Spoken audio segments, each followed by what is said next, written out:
we're big stick shift guys. We're like, man, I wish Drop the Hammer had a stick shift class. And it got me thinking, yeah, I think someone should do a stick shift class. so that's why that's in there. The stick shift class, it's also kind of loose like Unlimited and DYO. There's not a particular.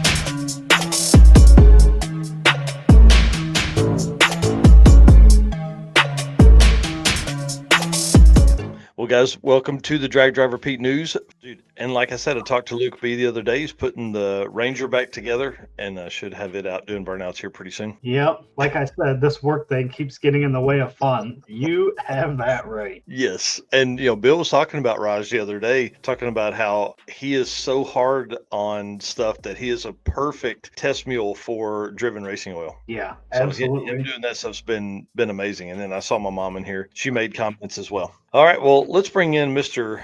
Jacob. We're going to have to ask how to say his name, though. Is it Siecinski? Siecinski. Oh, that was close enough. Yeah, pretty close. Close enough, right? Perfect. Oh, who would have thought if I would have spun my phone the right way, it would have looked better. Hey, that's all right. That's the way it goes. Well, man, I appreciate you taking time this morning, jumping on here with us. I want to hear more about this event. This kind of came up in the last few months, and it looks like one great location, central part of the country, fun tracks, 8th mile racing, and sounds like you've got some pretty interesting folks entered and some class stuff. I mean, you're paying out money, and I would imagine be some fast times laid down over here. So basically, the whole race takes place in Illinois, central Illinois and southern Illinois. We have two tracks, Coles County, which is our first track, and our third track, so our last track. And then, both tracks are 8th mile. The whole reason why I picked those tracks and why it's 8th mile, honestly, was they were the first two guys to give me a shot. Wasn't planned or anything. Yeah, because, my car's, my drag and drive car that's built for drag and drive, it's quarter mile. And when I test and tune, it's quarter mile. And when I do no prep, it's quarter mile. But both tracks are 8th mile, and it's just, they both were willing to give me a shot. Both track owners, Rod up there at Coles County and Donnie and Steve down at the I-57. Those were the first two guys to give me a shot, and tracks that were within a reasonable distance of each other. Right. That was also just as important as getting a yes. Was, well, this guy said yeah, but this track that's kind of close to him told me to go punch sand. Well, the other track's 600 miles away, so I probably can't use him. Let me keep calling around, Right. Especially with only two tracks. That's kind of an odd 600 miles. That wasn't something like that. Wouldn't have been very realistic. That's not going to work. It would, man. It'd be too hard, to be honest. It'd be too hard. Oh yeah. Because like my feeling, if you've watched this for a while, my feeling on regional events, it should be the gateway drug. Like it should be a little easier. It shouldn't be like the competition is going to be tough, but like this should be a time for people to come in and enjoy themselves, and then just get in the face by a national event, by the hardness of a full week of it. But I'm excited, dude. This is a new one for 2025. 8th mile stuff is really, listen, let's be honest. Like if you don't do well in the 8th, you're not going to do well in the quarter. So exactly, yeah.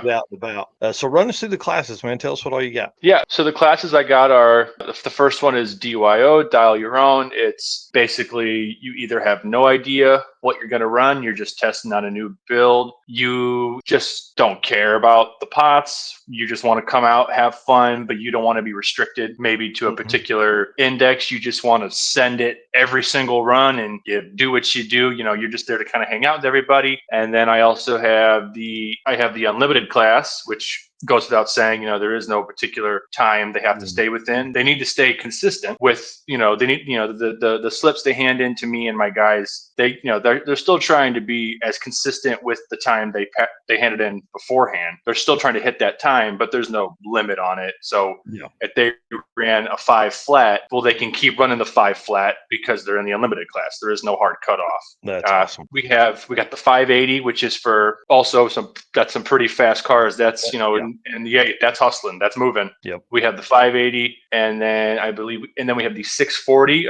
Those two are kind of close together, but I mean, I don't got to tell you guys, a car that runs 640 and a car that runs 580, yeah, that sounds really close. But if those cars are next to each other, by the time they cross, Yeah. by the time they cross, those cars are not next to each other no more. That No, 580 guy not at all. is miles ahead, even though it's not even a second. And Yep. then I believe, sorry, I was working some terrible shifts this week. Yeah. And So I look, had one more. I got I can't read the 70 80 index, Yeah. 7080, and yeah, stick shift. So the stick shift class I did because when I went to drop the hammer this year with my buddies, all of us but one had stick shift cars, and we're big stick shift guys. We're like, man, I wish Drop the Hammer had a stick shift class, and I got me thinking, yeah, I think someone should do a stick shift class.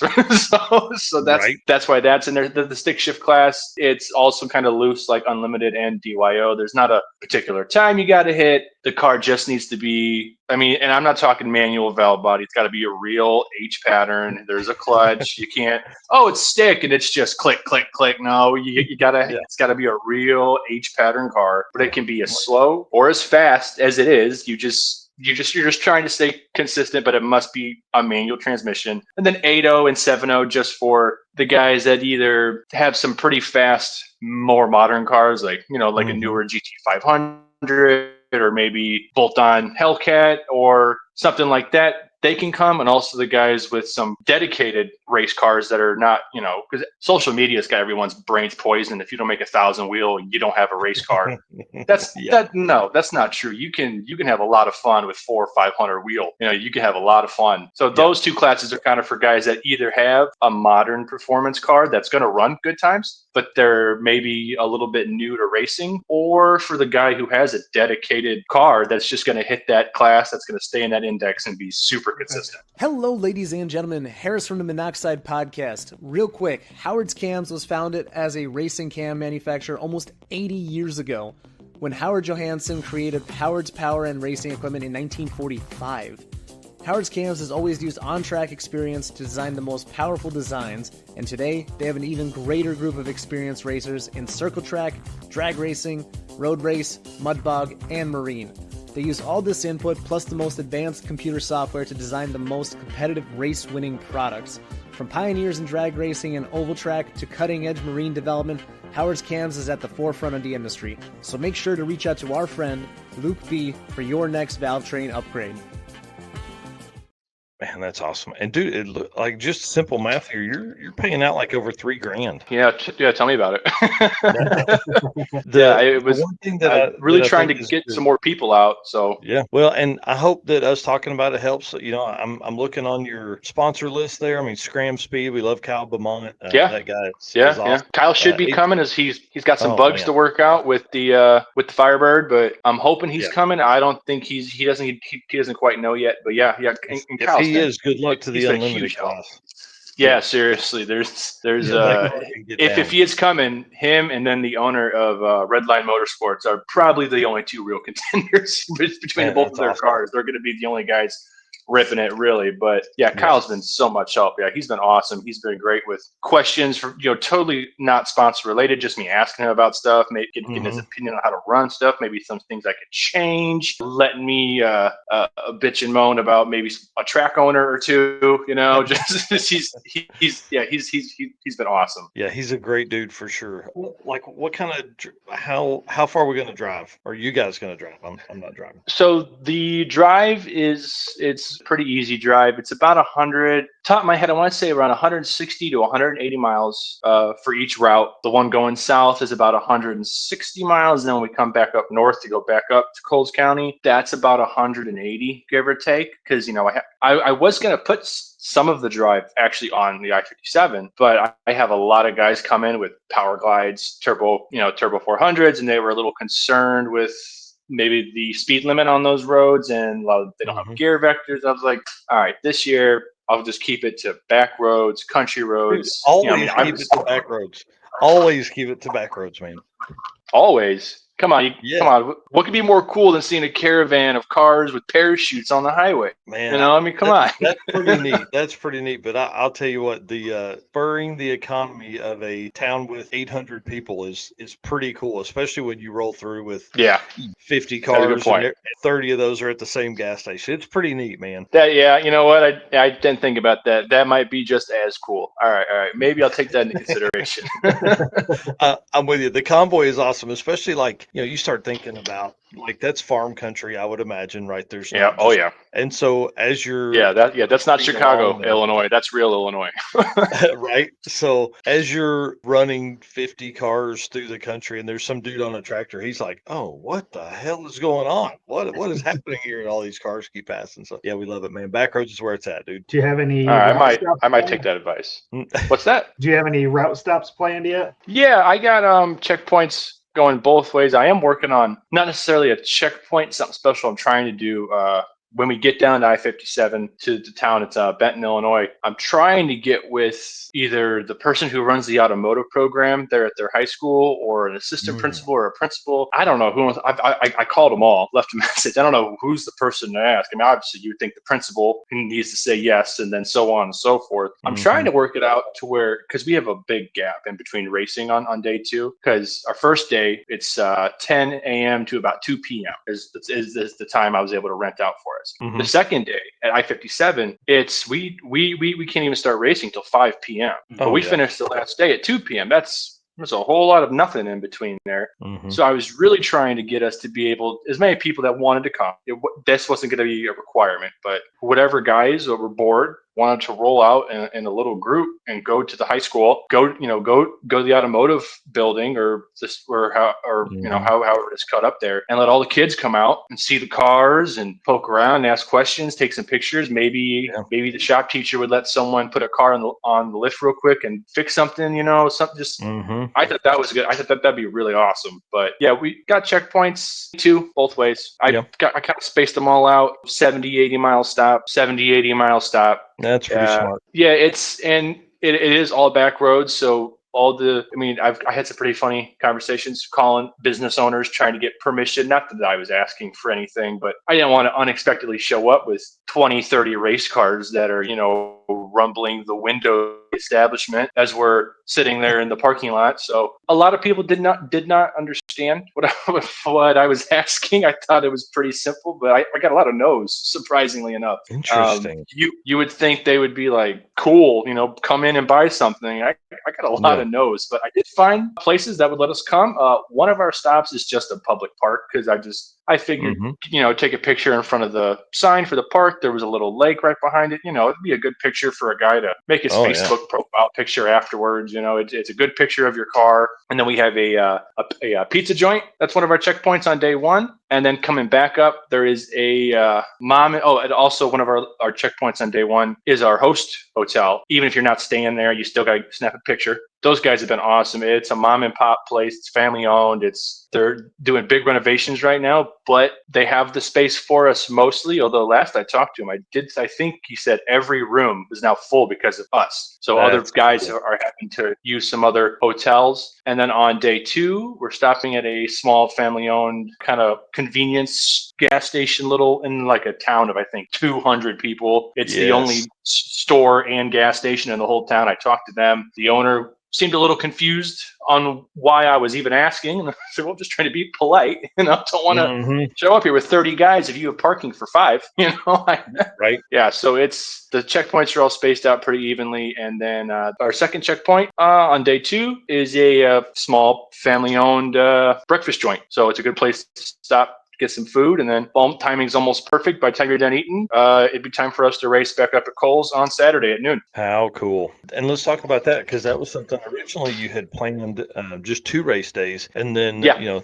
your shrewd negotiating skills, you got lots of begging and pleading. Well, hey, shh. We don't say it like that. You got a begging and pleading, and then I had a mail check. Yeah, right. So that's pretty cool, man, to end up with 3 days of racing. Yeah, I And was really happy I was able to get that third day. Really happy. Yeah. That was in my mind before I even started making phone calls to tracks. That's what I wanted, 3, because it makes Yep. sense. You start at one, do another, and then all your stuff is back up here. Let's go back up there instead of loading up and going. Yep. Let's race? Question mark. Right, Let's please. race and then leave. Yeah. So that was my intention originally. And at first, it didn't seem like it was going to work. It just was bad timing because he has got a big bracket event. Coles is a big bracket track, but he's got a really big bracket event going on. I think he told me about 100 guys, give or take, were supposed to. It's his point series, so those guys were most likely going to show because they'd been racing all year. There's no reason why they wouldn't show at one of the last races. And then I called him again, and I just kind of casually brought it up. And then next thing I know, 40 minutes later, on the phone, he's like, you know what? Sure. Just race in between my guys and we'll just figure it out. How cool. Well, and I think the great thing about tying in with an event like that is like it just draws more attention to Exactly the street cars, right? So like those guys that have like a bracket only, 7.0 index car. I mean, I know it's not how bracket works, but they're looking at that like, man, this guy just drove this car 300 miles, 350 miles. Like I could do a few things to my car and it would drive that. Now I'd have way more fun with it than trailering that thing to the track and back. Yeah, you're doing the Lord's work, man. Going in there on a bracket race day will be good. Those guys will see that class and be like, oh shit, we're gonna ruin those guys next year. Yeah, it was a lot of guys I got signed up were obviously almost everybody but one or two guys because the scheduling issues were ecstatic about the third day. A lot of them thought they had to give me more money, and I said no. You paid, man. This extra day is not. Don't send me any more money. You already paid, brother. This is what I wanted to do in the beginning. But some of those guys, they seem maybe a little worried about racing in between the bracket guys, and I was I don't know. There seems to be like, at least in my opinion, in the racing world, you have cliques almost with drag racers, which you wouldn't think we should have cliques because we all just go straight, either for an eighth or a quarter, and some guys at half. Why do we need cliques? But as I've been finding out, we have pretty vicious cliques in the drag racing community. Yeah. So we have, a lot of guys were very anti-bracket racer because it's like, well, who cares? Just you don't got to race against him. You're doing your own thing. We're going to get little blocks. They're going to be taking their breaks. And also I've heard some negative things from some of the guys that might be up there bracket racing about us being there, not, kind of ruining their event. And I was really kind of taken back by any negative attitudes with us being up there again. I was really taken back. But in the drag racing world, there's people with strong opinions about particular. What? No way. Yeah. Bracket guys think that their way is the best way, and then I mean I don't have a bracket car, but I mean I would love to build one. I mean I love all forms of motorsport. Yeah. My wife raced motocross. One of the only girls in her at the event for 10 years. My wife's sitting there ripping wheelies with all the guys, and people would give her shit because her and her sister were the only two chicks there, and it's like, who cares, guys? Just so it's I was a little taken back, but I'm still really happy that we got that third day. That was, like I said, I was very giddy. Even though I had to cut another little check, I was like, here you go, man. That's just thank you. Well, that's cool. Well, I hope a ton of spectators come. I hope the bracket racers end up realizing how cool streetcar stuff is and make the trip for the next year, or end up signing up for another event later in the year. So, man, good job. I'm telling you, good job locations. I got lots of stuff in the works for next year. I'm really excited. So this is going to happen next year, even if I get 10 guys that drop out and I show up there with 10 guys and I look like a jackass, I'm doing it anyways next year. I don't care. Look like a jackass. I mean, I'll feel like one because I'll have to go to the bank to make sure I have the money to pay guys out. But but yeah, I'm going to do this at least once a year minimum. It might not be the same exact location, but it's going to be in the Midwest. Indiana, Wisconsin, Illinois, Michigan, Ohio, Pennsylvania. It's going to be kind of in that general area. I'm going to do minimum one of these just, I think, going forward every year now. Well, again, welcome to the Drag and Drive promoter community. If there's anything we can help with over here, man, let us know. The one thing I will ask is, please, when the event is over, send over the list of winners so we can Oh, yeah. on the channel. Absolutely. And you know what? You've been a big help too, just in our messages back and forth, just some of your little ideas and stuff. I was like, oh wow, that's way better than what I was going to do. Well, we've attended a bunch, and we're open to help in any way we can. So, well, guys, listen, August 21st through 23rd, I-57 Drag and Drive. Hit up Jacob, get signed up for this thing. This is going to be awesome. 300 something miles, tons of great opportunities to meet new Drag and Drive racers, and this is one of the only ones in Illinois, I think. So. Yeah, I believe it's the only one. Yeah, be a good opportunity to spend some time with some other race car friends and meet some new ones. And if you win your class, you get some money. So that's always a big plus. So, all right. Well, sweet dude. Thank you so much. Again, we appreciate you being on here and taking the time this morning. Get some sleep. Yeah, thanks for having me. You got what, 12 days until the event starts, August 21st? Oh yeah, we are. Yeah, man, we're right around the corner. I'm getting very nervous. It's right around the corner. This is almost as bad as right before my son was born. I was like, oof, we're still 12 more days out. Yeah. Yep. Yeah. It doesn't get any easier the closer you get. And the night before you get 2 hours worth of sleep, I'll be surprised. Yeah. Yeah. I'm going to be so wired. I'm probably not going to sleep at all. That's going to be awesome. All right, Jacob, thank you so much, man. I appreciate it again. We'll see you soon. Yeah. Thanks for having me. How cool, man. I love when new events come up on the list. Oh, 100%. Definitely. And that one looks like it's going to be a fun one. All right. Well, we're going to be a little longer than an hour this morning, but dude, you've got some killer. Thank you so much for being here. Thank you for spending your Saturday morning with us, or if you're watching this later or listening on the podcast. We appreciate you guys being our race car friends over here at the Drag Drive Repeat brand. You guys are awesome. Keep us going, do all the fun stuff, and we appreciate you guys so much. And then thank you to our sponsors who make all of our travel and equipment and just living possible, man, to be honest. Summit Racing, Deechworks, Molly Motorsports, Driven Racing Oil, Howard's Cams. I talked to Luke B yesterday and some text. Dude, he's having a blast this summer. J-Wire Solutions, Performer Built Transmissions, Car Chains 3D, Power Tube TV, WAF Racing, Sweet Patina with the best hand cleaning wipes on the market, and then Racing Junk Classifieds. Man, it's we appreciate everybody's involvement here.